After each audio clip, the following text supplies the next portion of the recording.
Apakah Allah bisa ditelepon? Bapak Ibu Saudara, sebagai orang Kristen kita tidak boleh menghujat ya. Biarlah ada sekelompok orang yang meyakini, ini kan soal keyakinan ya. Dia sudah merayakan hari raya mungkin kemarin ya. Sebenarnya ini tidak masalah, tapi karena di blow up, ditampilkan di media sosial, jadi heboh ya. Lalu orang ini menjawab, saya sudah menelpon Allah, hari rayanya kemarin katanya. Ya, kebebasan meyakini sesuatu itu dijamin oleh undang-undang loh, ya. Yang merayakan hari rayanya kemarin, ya kita hormati. Justru yang tidak pernah tersentuh itu mereka yang menjelek-jelekan agama orang lain atau menjelekkan kitabnya orang lain. Setiap hari di medsos ada orang-orang yang menjelek-jelekan Alkitab, yang ngobok-obok Alkitab, menjelek-jelekan Yesus, itu malah didiemin aja. Tetapi ada seseorang yang meyakini, menurut keyakinan dia, kami merayakan sudah kemarin, saya sudah nelpon Gusti Allah katanya. Ya sudah, kita sebagai orang Kristen tidak boleh ya, tidak boleh mengolok-olok, menghakimi, itu hak, yaitu hak mereka mengimani sesuatu. Di negara ini dijamin oleh undang-undang seseorang itu boleh meyakini sesuatu.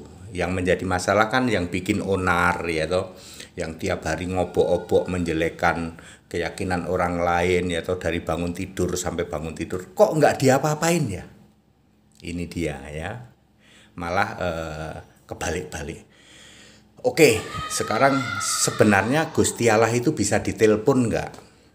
Jangan pakai ditelepon ya, tetapi pakai berkomunikasi sajalah. Itu maksudnya Bapak itu sebenarnya, saya sudah berkomunikasi dengan Gusti Allah. Lalu dia sulit memakai katanya, aku udah nelpon itu maksudnya berkomunikasi. Apakah kita bisa berkomunikasi dengan Allah? Bisa banget gitu. Saya mau cerita pengalaman saya. Ya. Jangan pakai ditelepon ya. Ya. Aku udah nelpon Allah, ya janganlah. Aku sudah berkomunikasi dengan Gusti Allah, nah itu bisa. Bapak Ibu Saudara, saya itu punya pergumulan lama, hampir 4 tahun ya. Satu-satunya pendeta, hamba Tuhan yang menjelaskan bahwa tabut perjanjian ada di surga. Ini orangnya, Henry Tandianta. Pertama kali gitu. Entah kenapa itu sudah tertulis di Wahyu 11 ayat 19 puluhan tahun.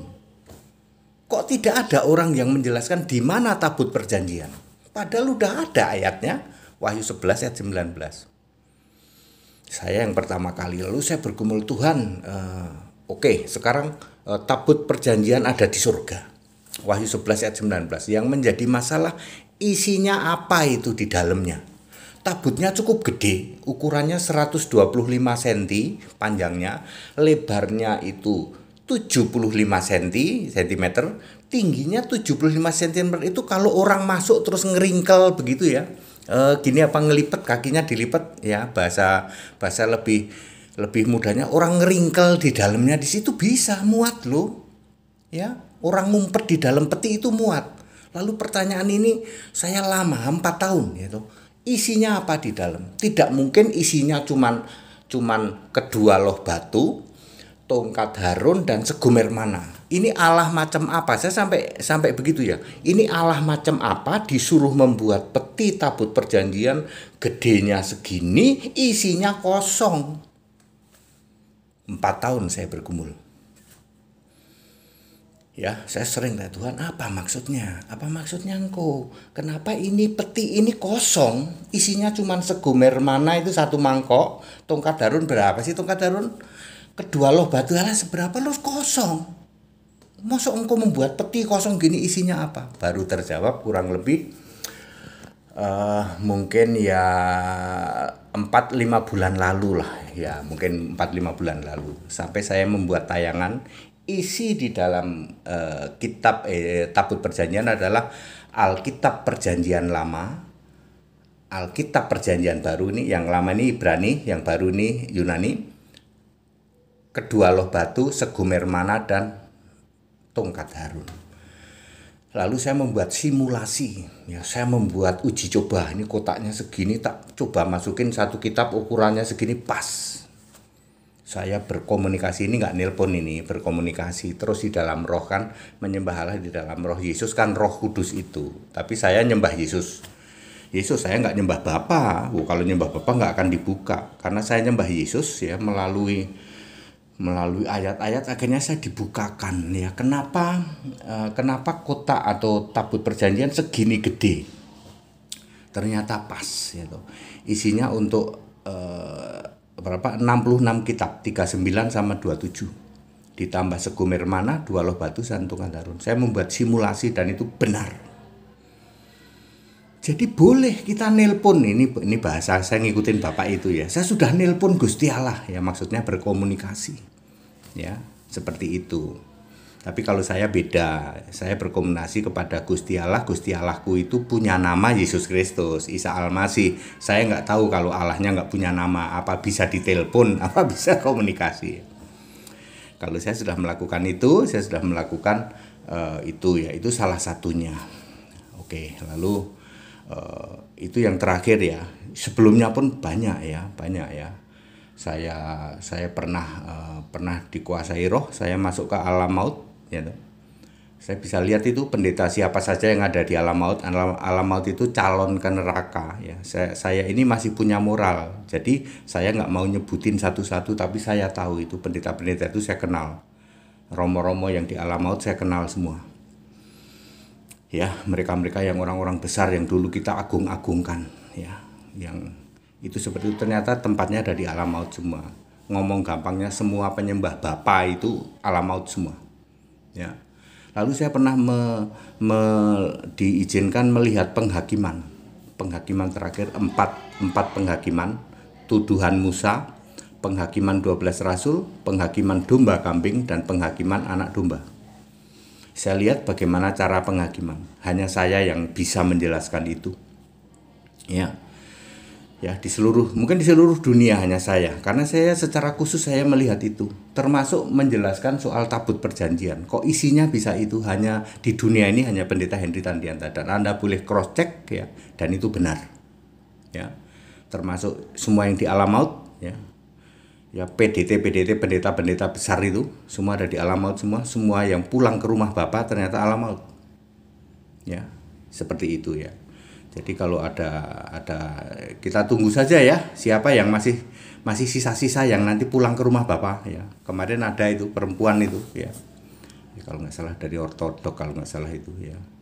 Ya. Habis maki-maki saya, pass away, judulnya pulang ke rumah Bapa. Seperti itu ya. Jadi saya pernah itu. Jadi Bapak Ibu Saudara, apakah Allah bisa ditelepon? Jawabannya bisa, tapi jangan telepon lah. Artinya berkomunikasi lah ya. Tapi karena Bapak itu mungkin ya kurang kosakatanya, aku udah nelpon Allah katanya. Ya maksudnya berkomunikasi. Bapak Ibu Saudara, kebebasan meyakini sesuatu yang diyakini dijamin undang-undang di Indonesia ya. Saya sih tidak mempermasalahkan. Ya, Anda mau merayakan hari rayamu hari ini atau besok ya, silahkan saja. Di kekristenan juga beda-beda, hari Natal ya, kemudian kenaikan kebangkitan itu beda semua ya dong ya. Seperti itu, tidak masalah. Justru yang saya sering terusik adalah mereka-mereka yang dari bangun tidur sampai bangun tidur yang dibahas cuman jelek-jelekin keyakinan orang lain, entah itu Yesus sebagai Tuhan Allah, entah itu Alkitab sebagai satu-satunya kitab suci, atau ajaran-ajaran kekristenan ya, yang dalam pikirannya dari bangun tidur sampai bangun tidur lagi cuman menjelek-jelekan, tapi itu didiemin aja ya. Sementara ada orang yang meyakini, aku meyakini kok, aku sudah nelpon sama Gusti Allah. Kalau aku merayakan hari rayanya kemarin kok. Seperti itu ya. Ya kita sebagai orang Kristen tidak usah menghakimi, tidak usah mencampuri kayak begitu. Itu kebebasan di Indonesia dijamin dengan undang-undang ya, seperti itu. Jadi apakah Allah bisa ditelepon? Bisa Ya, artinya kita berkomunikasi dengan Allah nih. Contohnya ini, makanya HTD bisa ngerti ya tabut perjanjian isinya apa, bisa ngitung itu, ngitung jumlah malaikat, itu saya bisa ngitung semua itu, kapan terjadi hari kiamat, bisa, karena saya bisa berkomunikasi dengan Allah. Tapi syaratnya ya Allahku harus Yesus Kristus. Kalau Allahku Bapa, nggak bisa. Ya, kalau aku nyembah Bapa nggak akan bisa. Aku nyembah Tritunggal nggak akan bisa. Aku harus nyembah Yesus Kristus, dan itu harus tanpa kompromi. Yesus Kristus satu-satunya Tuhan Allah Alfa Omega Maha Kuasa. Yang masih menyeh-menyeh suam-suam kuku Bapa dalam nama Yesus nggak bisa, nggak bisa. Ya, Anda harus full, harus mantep imannya kepada Kristus Yesus saja, Alfa Omega Tuhan Allah itu. Baru bisa. Anda mau tanya apa saja bisa, ya. Allah bisa ditelepon kok, maksudnya berkomunikasi gitu. Clear? Tapi Allahnya harus punya nama Yesus. Kepada yang lain, sorry, mohon maaf.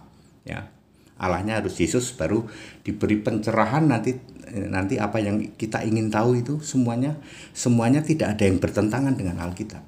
Ya, and that it, segala hormat kemuliaan untuk Yesus Kristus. Haleluya, amin.